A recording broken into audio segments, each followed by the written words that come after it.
हराई गीत समराई अगली पकड़न दुनिया बताइए लागे सयारी लागे सयारी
एक माँ की बद्दुआ टाली नहीं जाती। कितने बच्चों को तो माँ पोस लेती है बर्तन मांझ कर, लेकिन 4 बच्चों से भी एक माँ पाली नहीं जाती। जते तोड़ी जिसे वो यारी अंदाज सी तरह की तो लागे कोई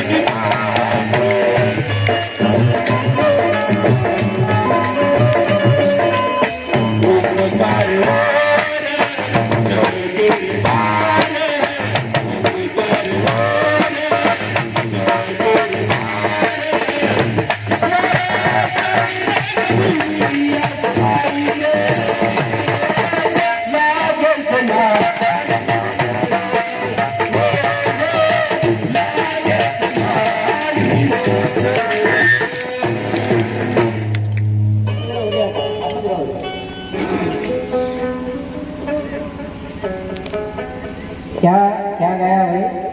कर सेवा मातारी जन्म देनी तो महाराज 9 महीने पेट में रखकर जब माँ की प्रसूति होती है, जब बालक जन्म लेता है तब उसकी पीड़ा माँ ही जाने, और उसके बाद में वो कितना दुख झेलती है। हमको तो कुछ पता नहीं चलता है, हम कब पेशाब करें कब लेटरिन करें, लेकिन जब हम पेशाब कर देते तो वो गीली जगह हो जाती है, माँ गीली जगह में सोती और हमको सूखे में सुलाती है। वो काम करती है लेकिन ध्यान पूरा उसके तरफ रहेगा कि ये कब उठेगा, वो गिर न जाए, वो झूलने से गिर न जाए। क्या क्या नहीं सपने सजाती है कि ये मेरा कुल का दीपक है, ये बुढ़ापे में हमारी लाठी बनेगा, हमारा सहारा बनेगा। और वो बच्चा यदि जवानी में शादी होने के बाद बीबी ने कुछ कान मंत्र रात में बोल दिया और माँ बाप को छोड़ के निकल जाता है, इतना कठोर कैसे हो जाते हैं। इसलिए हमने हमारे बच्चों को संस्कार देने चाहिए। फिर हम तो बहू को दोष देते कि ये आई और मेरा बच्चा बिगड़ गया। हमने हमारे बच्चों को वो संस्कार देना चाहिए कि घर में आई हुई बहू को बोलना चाहिए कि तेरे को क्या चाहिए मुझे बोल, लेकिन मेरे माँ बाप को छोड़ने की बात नहीं करना। हम हमारे बच्चों को संस्कार देने चाहिए, हम दूसरे के बेटी पर क्यों थोपे। हमारे संस्कार ऐसे होना चाहिए कि वो कितना भी बोले लेकिन हमारा बच्चा बदलना नहीं चाहिए। ये संस्कार हमने देना है। और मैं निवेदन करूं कि जिनके भी घर में बेटियां हैं, उस माँ को अक्षर करके बोलूंगा कि तूने तेरी बेटी को ऐसे संस्कार देना चाहिए कि बेटा शादी होने के बाद में तू एक नहीं 2 परिवार की लाज है, 2 परिवार की स्वाभिमान है। तूने ऐसे जीना है, तेरे घर को तुझे स्वर्ग बनाना है या नरक बनाना है, तेरी जिम्मेदारी। जो भी कुछ तेरी गलती होती है, तेरी सासू जो भी बोलेंगे वो स्वीकार कर हमारे पास आएगी 4 दिन 8 दिन महीना भर रहेगी, जाना तुझे वही है। इसलिए हमारी बेटी को ऐसे संस्कार देना है कि वो घर में जाए, सामने वालों को ऐसा नहीं लगे कि मेरे घर में बहू आई, उनको लगे कि मेरे घर में लक्ष्मी आई, मेरे घर में बहू नहीं मेरी बेटी आई। ये हमने संस्कार देने। आजकल महाराज हम लोग थोड़ा सा इंटरनेट का जमाना है, कहाँ जा रहे हम लोग। और माफ करना, मैं कठोर बोलता हूँ कि जिन भी बेटियों का संसार खराब हुआ होगा, जिम्मेदारी से बोल रहा हूँ खुद से, जो भी बेटियों का संसार खराब होगा उसमें ज्यादा से ज्यादा हस्तक्षेप उसकी माँ का होगा। क्योंकि माँ हर तू कहीं कर दी बेटा, तू कहीं खाती, अरे क्यों निकाली बातें करती, दिन में एक बात कर ली बहुत है, एक 1-1.5 घंटा वो फोन पे बात करेगी। उसको बोल तेरा घर है बेटा, तेरे घर में अभी बर्तन है तो बचते रहेंगे, सास बोलेगी या कोई ससुर बोल देगा, बुढ़ापा है तो थोड़ा बोल दिया तो क्या फर्क पड़ता, तेरे बाप जैसा है, तेरी माँ जैसा है, कुछ बिगड़ेगा नहीं। लेकिन हम बेटियों को इतना भर देते, हाँ मजा में क्यों तो नाड़ी हेरोची तुम मार पूरी मिलियो लेकिन कौन मिले वाले शुरू हो गए। माँ का हस्तक्षेप, मेरे पास में इतने सारे मैटर है महाराज, हर 1 महीने में 2 महीने में 4 महीने में 6 महीने में 1-2 झगड़े आते थे महाराज, ये मिटाओ। कई लोगों की तो कोर्ट कचहरी तक जाता है महाराज, अरे क्या कर रहे हैं, मनुष्य जन्म में आए, परमात्मा ने इतना अच्छा मनुष्य जन्म दिया, अरे उसको हम क्या कर रहे हैं। दुर्लभ मनुष्य देह ये बड़े दुर्लभ मिला है, उसको हमको गवाना नहीं है, वो अनमोल है, उसको हमको एक अनमोल करके जाना है। मरावे परिकृति मांगे मुरा।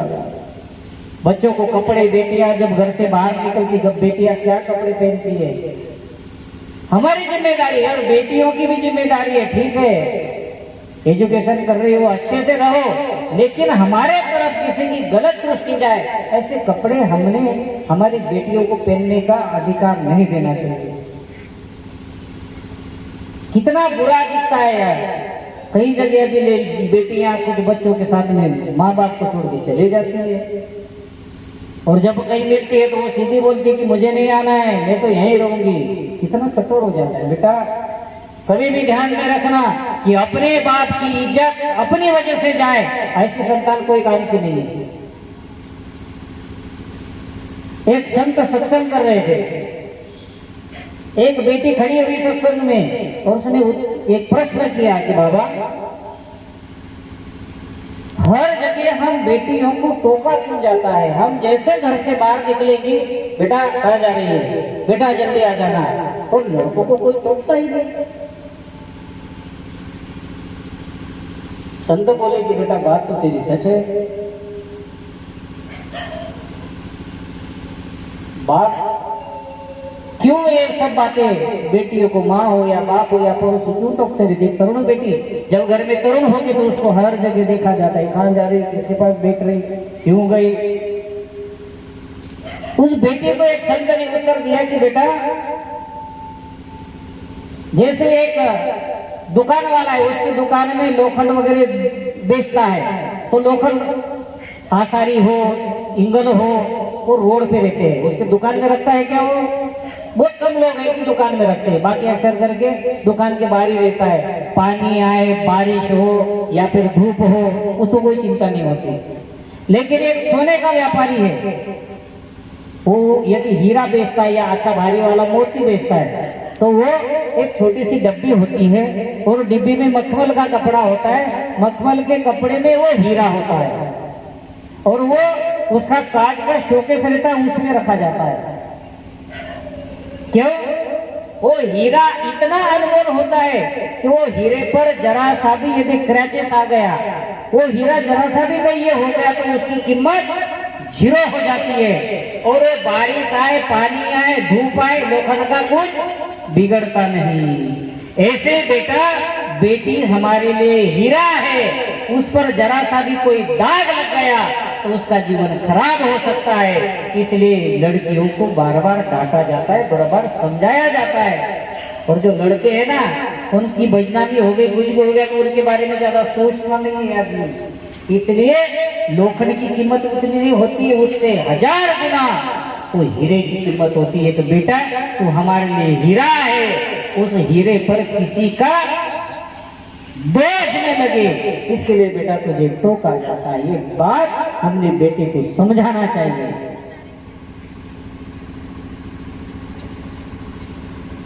और हम लोग बेटियों को मोबाइल ये वो सब फेसबुक व्हाट्सएप पे फिर उनकी चैटिंग होती है, क्या क्या तमाशे होते हैं, आप देख रहे हो, भोगना आपको पड़ता है। इसलिए हमारी बेटी हो या बेटा हो, हमारा बेटा है तो उसको एक संदेश दीजिए कि बेटा घर से बाहर जब भी निकले, गली में हो, गांव में हो, सिटी में कोई लड़की जा रही है, अपनी बहन समझ के उसकी तरफ देख। यदि उसको वो छेड़ रहा है तो जा और 2 कान में लगा। किसी की भी लड़की हो, ये संस्कार हमने देना चाहिए हमारे बेटे को। और हमारी बेटी को बेटा जो भी लड़का उसको भाई समझ के उसके साथ संबंध रखना। जो गलत दृष्टि रखे ऐसे लोगों के साथ हमने रिश्ता नहीं रखना चाहिए। जिम्मेदारी माँ की है, बेटी कहाँ जा रही है, उसको क्या कर रहे हैं, ये हमारी जिम्मेदारी बच्चे को संस्कार देना है। फिर भाग जाते हैं बच्चे, फिर रोते, इसका जवाबदार हम है। बेटियों को कितना फैसिलिटी देना ये हमारी जिम्मेदारी है। ठीक है, एडवांस हो गए, ऑनलाइन है, अभी तो सब तमाशा हो गया।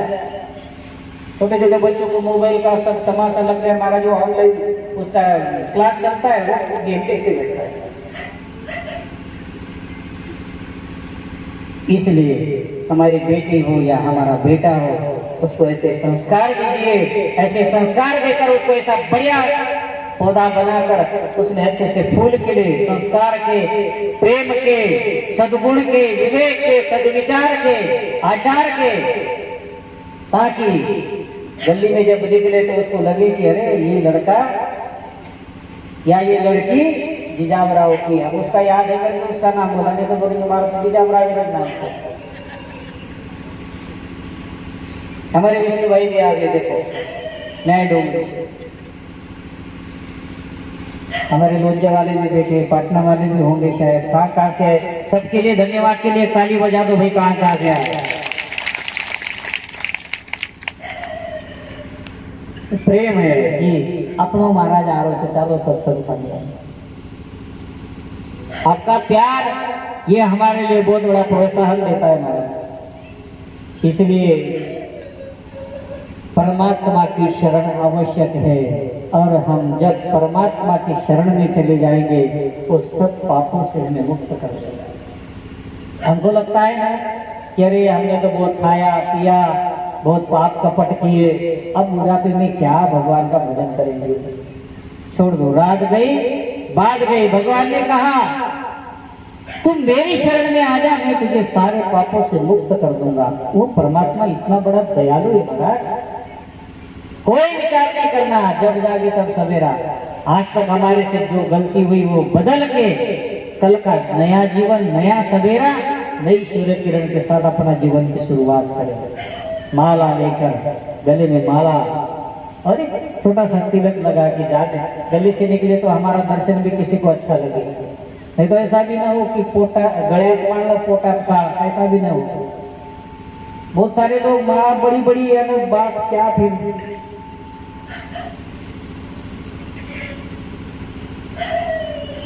इसलिए क्या लेके आया बंदे क्या लेके जाएगा। 2 दिन का जिंदगी का मेला है महाराज। एक अच्छा काम करते चले जाओ तो याद रहेगा, नहीं तो आचो मरगो गली में गोबा टकर तो भूल गए, कुछ नहीं आया हाथ में। एक ऐसा जीवन की मजा आता है। कबीरा जब हम पैदा हुए जगह से हम रोए, ऐसी करनी कर चलो हम हंसे जगह। जब बच्चा पैदा होता है तो वो रोता है, लेकिन पूरा परिवार खुशी मनाता है कि मेरे घर लड़का हुआ, मेरे घर लड़का हुआ, रोता है।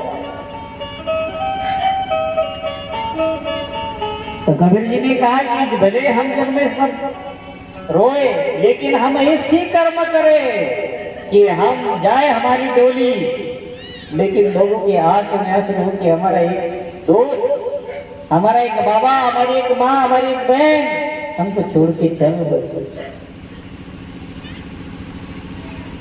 तो ये जीवन बड़ा अनमोल है।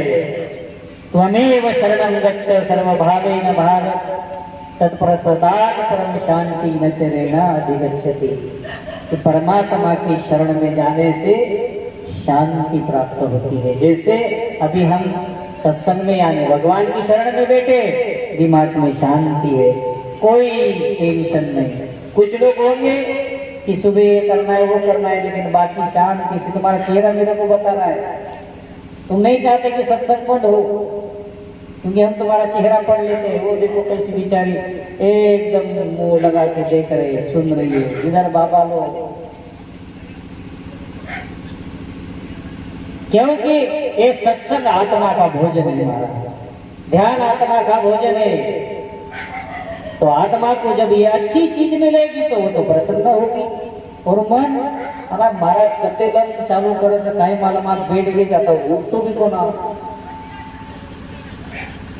कुछ लोग घर से सुन रहे होंगे, हाँ राते में मार खूब इच्छा है कि सत्संग में पण कहीं करूं मार गोड़ो है खूब दुख है।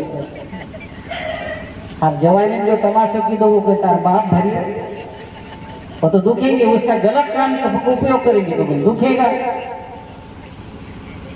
फिर वही बात, कभी रात में पाप से हरि चर्चा न सुहाए।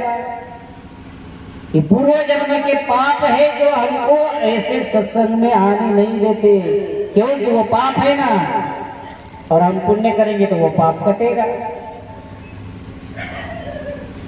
इसलिए हमने हमारा जीवन जीने का जो तरीका गलत है वो बदल के हम एक अच्छा सा जीवन जीने की शुरुआत करनी चाहिए।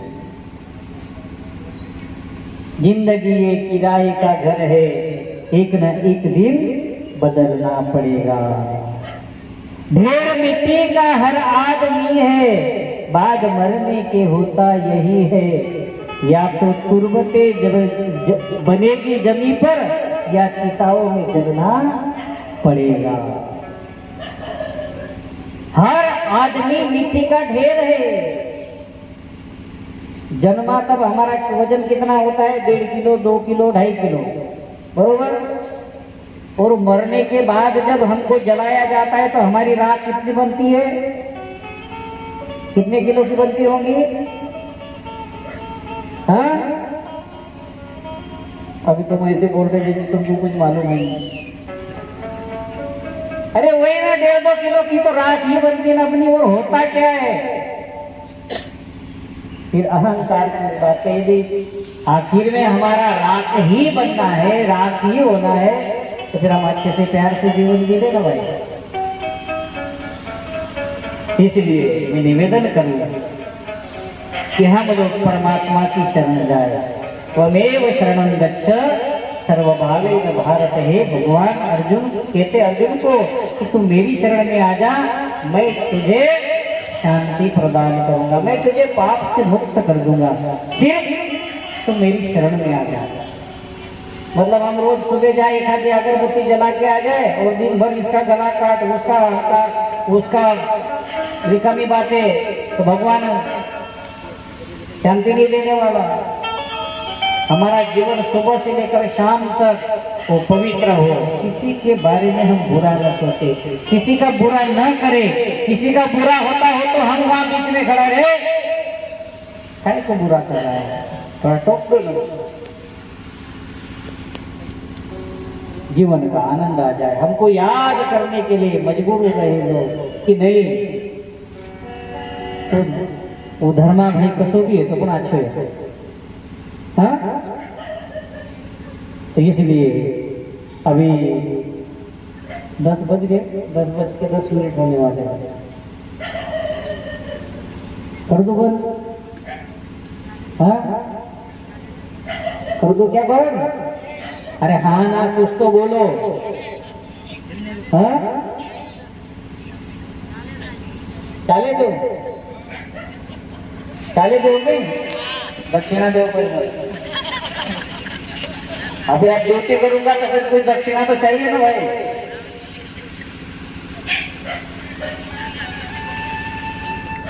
हम तो बापू जी के एक छोटे से दूत है महाराज, कभी भी सत्संग का पैसा नहीं लिया और कभी नहीं लेंगे। दैव योग से किसी ने कुछ दक्षिणा दी, वो उसका स्वभाव होता है। बापू जी का ये संस्कार रहा है कि हमने सत्संग कभी बेचा नहीं, लेकिन ये हमारे जो कुछ संगीत वाले होते वो उनका रोजी रोटी, इसलिए उनके लिए पैसा लेना पड़ता है। और सत्संग की कीमत कोई नहीं कर सकता महाराज, कोई नहीं कर सकता। और जो सत्संग बेचा गया वो तुम्हारा कोई काम भी नहीं आ सकता। जो चीज बेचा गई उसका क्या कीमत लगाओगे? ये रुमाल मैंने दुकान में से खरीद के लाया, दुकान का मेरा कोई संबंध रह गया नहीं, लेकिन ये मेरा साईं है, ये बेंजो मास्टर, उसने मेरे को रुमाल दिया, मेरे दिल में रह गया नहीं, मेरे साईं ने दिया होगा, क्योंकि वो प्यार से दिया हुआ गिफ्ट है, प्यार से दिया हुआ एक सम्मान है। तो बेची हुई चीज की कोई कीमत नहीं होती महाराज। और आजकल हम लोगों में ना थोड़ा सा वो पैसे दे के बड़े बड़े सत्संग कीर्तनकार या कोई बड़े महाराज लेके आते हैं। मैं किसी पर टीका नहीं कर रहा हूँ, जिसका उसका जीवन है, कौन क्या कर रहा है, जिसकी उसकी मौज है, लेकिन हम लोग ऐसे लोगों को लाए जो हमारे अंदर संस्कार दे, संस्कार के बीज रोपण करे। फिर कुछ पैसे वाले लोगों की वजह से सब लोगों का देखने का नजर है। आपने भी कुछ लोग अपने धर्म में रहकर दूसरे लोगों का टोपला उठा के भागते हैं। अपने हिंदू धर्म के लोग हिंदू धर्म को विरोध कर रहे हैं। कोई भगवान मत मानो के नहीं, भजो मत के नहीं, पूजो मत। अरे सेवालाल महाराज क्या बोलते हैं वो तुम्हारी खोपड़ी में पहले उतारो। सेवालाल बापू माँ जगदम्बा के परम भक्त थे। यदि वो माँ देवी को नहीं माने तो वो बात थी, लेकिन वो खुद माँ के भक्त थे। पहले सेवालाल महाराज का अभ्यास करो। क्यों लोगों ने बेफजूल का ये, तुम तो नरक में जाओगे लेकिन दूसरे को क्यों कमी रास्ता बता रहे हो? तुम क्या किसके धर्म में जाना है तुम्हारी मर्जी, हमको कोई लेना देना नहीं। लेकिन जो सृष्टि से रचा हुआ जो सनातन धर्म है उसको कैसे हम छोड़ सकते महाराज? तो ये जिसको जो धर्म अच्छा लगे अपने धर्म में जियो, लेकिन किसी धर्म के बारे में टीका करने का अधिकार किसी को दिया नहीं। अपने धर्म की, हिंदू धर्म की रोटी खाते और दूसरे धर्म का प्रचार करते। ठीक है, तुमको अच्छा लगे, लेकिन हिंदू धर्म के खिलाफ बात करने का तुमको अधिकार नहीं। यदि हिंदू धर्म का तुम अच्छा नहीं करते, हिंदू धर्म के बारे में अच्छा नहीं बोलते, तो बुरा बोलने का तुमको किसी ने अधिकार नहीं दिया। इसलिए जीवन में राम नाम रूपी धन की जरूरत है, और राम नाम ही हमको तार सकता है। कलयुग केवल नाम आधारा, सुमिर सुमिर नर उतर ही पारा। अरे जब हम समुद्र के समय में देखा है, माँ सीता की खोज में जब भगवान रामचंद्र जी जा रहे थे, तो जब सेतु बनाना पड़ा तो वो पत्थर पे क्या लिखना पड़ा? क्या लिखना पड़ा? राम जी क्या लिखे, हनुमान जी क्या लिख के दे रहे थे? नंदी के हाथ में वो पत्थर, हाँ क्या नाम? फिर राम नाम, राम नाम। तुम जब तक जोर से नहीं बोलोगे मैं ये चीज रट करूंगा। राम नाम, राम नाम, हाँ।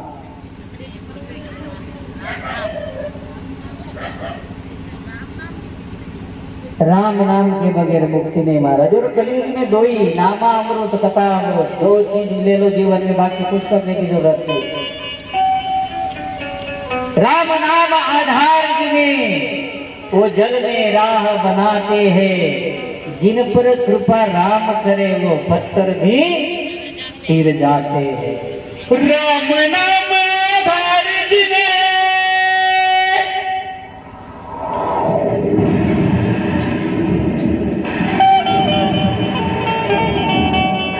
अरे राम नाम आधार जिन्हें वो जल में राह बनाते हैं। अरे जिन पर कृपा राम करे वो पत्थर भी गिर जाते, जिन पर कृपा राम करे वो पत्थर भी गिर जाते।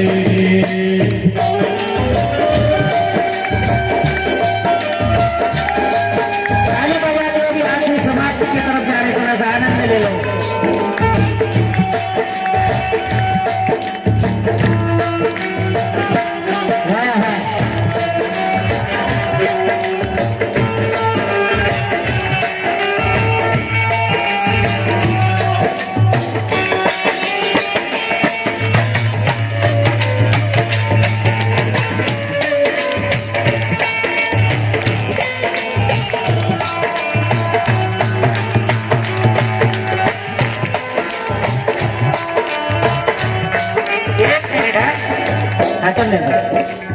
भगवान ने हाथ किस किस को दिया है, ऊपर हाथ करके बताएंगे बोला, हाथ किस किस को दिया है भगवान ने?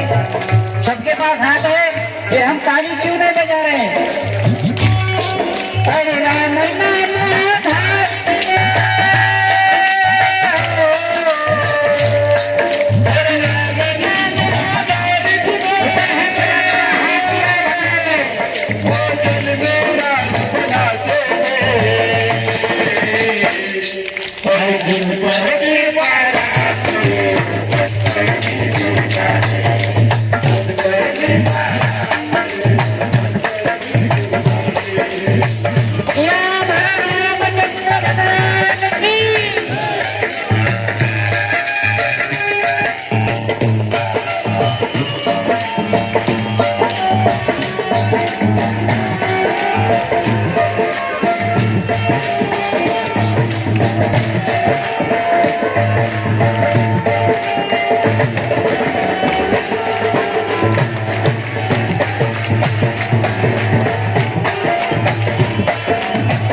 राम नाम आधार जिन्हें वो जल में राह बनाते हैं, जिन पर कृपा राम करे वो पत्थर भी कर जाते हैं। अरे नाम राम में इतना सामर्थ्य है, इतना प्रभाव है, इतनी शक्ति, इतनी ताकत है कि वो पत्थर भी तैर सकता है। तो हम तो परमात्मा के बनाए हुए मनुष्य है, उसके अंश है, हम क्यों न करें? लेकिन हमारे में उतनी श्रद्धा, उतनी विश्वास आवश्यक है। विश्वासम फलदायकम, यदि विश्वास है तो फल अवश्य है। हनुमान जी ने जीवन में राम नाम के अलावा कुछ भी नहीं किया।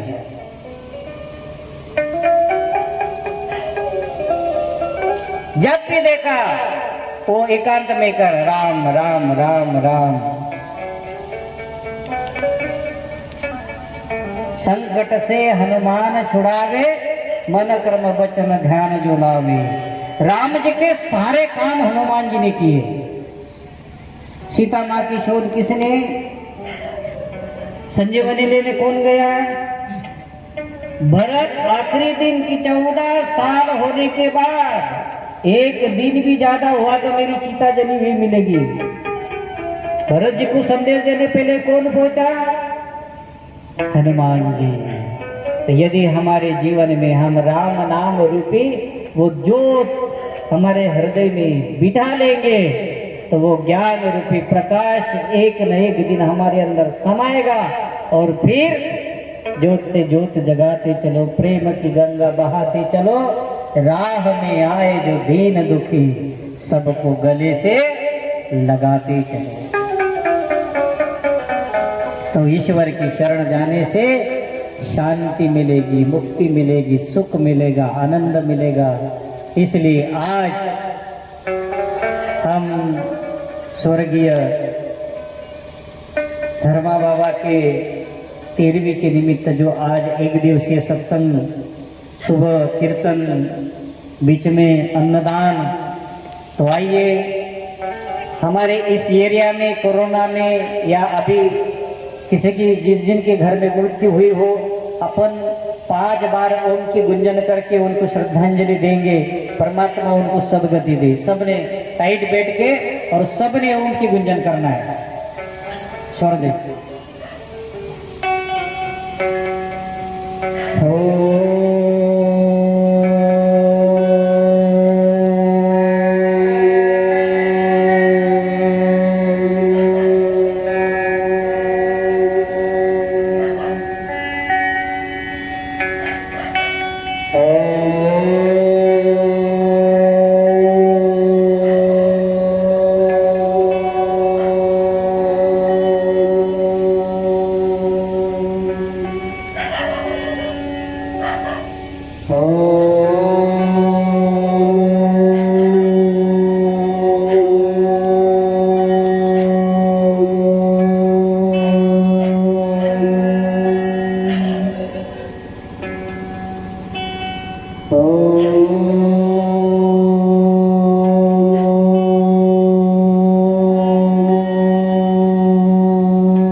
शांति शांति शांति।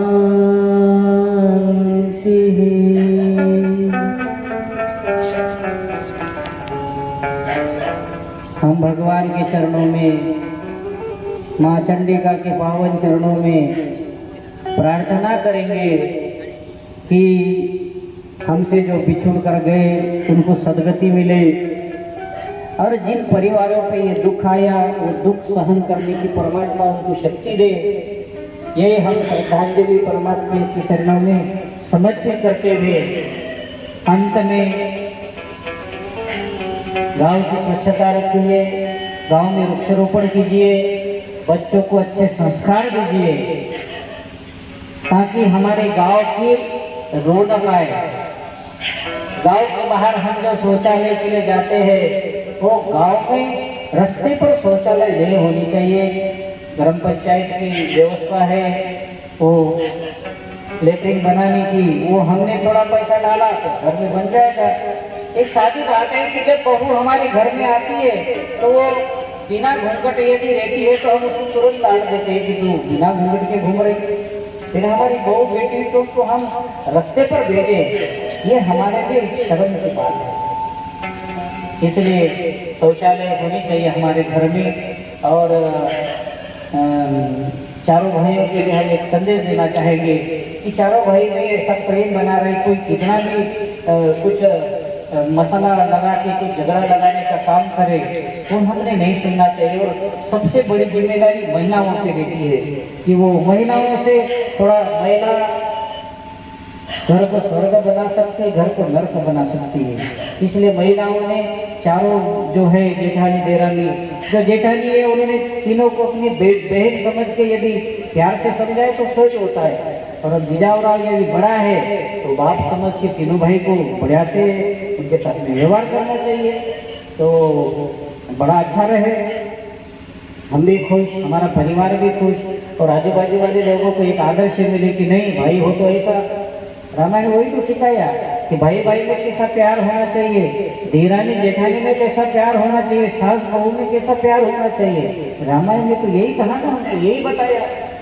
माँ सीता जब वनवास में गई, सासू कितनी परेशान थी, देरानियां कितनी परेशान थी। भरत जी ने यहाँ तक कि अयोध्या का त्याग किया और नंदीग्राम में जाके वो एक खड्डे में अपनी खड्डा बनाया और नीचे जमीन पे सोते थे। क्यों? कि मेरे भगवान यदि पृथ्वी पे सोते हैं तो मैं तो उनका शिष्य हूँ, मुझे तो उनके नीचे सोना चाहिए। ये भाई भाई का प्यार, सास बहू का क्या प्यार था। माँ कौशल्या, सुमित्रा, कैकेयी माता का तो वर्णन आपने सबने सुना है, लेकिन उसके पीछे बड़ा भगवान का बहुत लीलाएं थी। तो रामायण हमको जीना सिखाती है कि हमारे परिवार में भाई भाई में कैसा प्रेम हो, सास बहू में कैसा प्रेम हो, देरानी जेठानी में कैसा आदर हो। तो हम भगवान से प्रार्थना करेंगे कि ये कोरोना हम पर ना आए और फिर हम संकट पे ना आए। इसके लिए हम सब ने हमारी गांव की स्वच्छता, हमने बाहर निकले तो हम थोड़ा सा मास्क, सैनिटाइजर, और बात करते समय थोड़ा सा एक दूसरे से दूर, तो हमारे लिए खुद के लिए तो ये कोरोना हमारा कुछ बिगाड़ नहीं सकता। यदि हम अति करेंगे तो फिर वो हम पे अटैक करने वाला है। इसलिए घर में थोड़ा सा बुखार आए तो गर्म पानी पीना चाहिए, और हमारे आजू बाजू में स्वच्छता सबसे बड़ी जवाबदारी है। तो अब अधिक न बोलते हुए मैं श्रद्धांजलि पुष्प मेरे गुरुदेव के श्री चरणों में समर्पित करते हुए 2 मिनट के लिए कीर्तन करते हुए आरती करेंगे।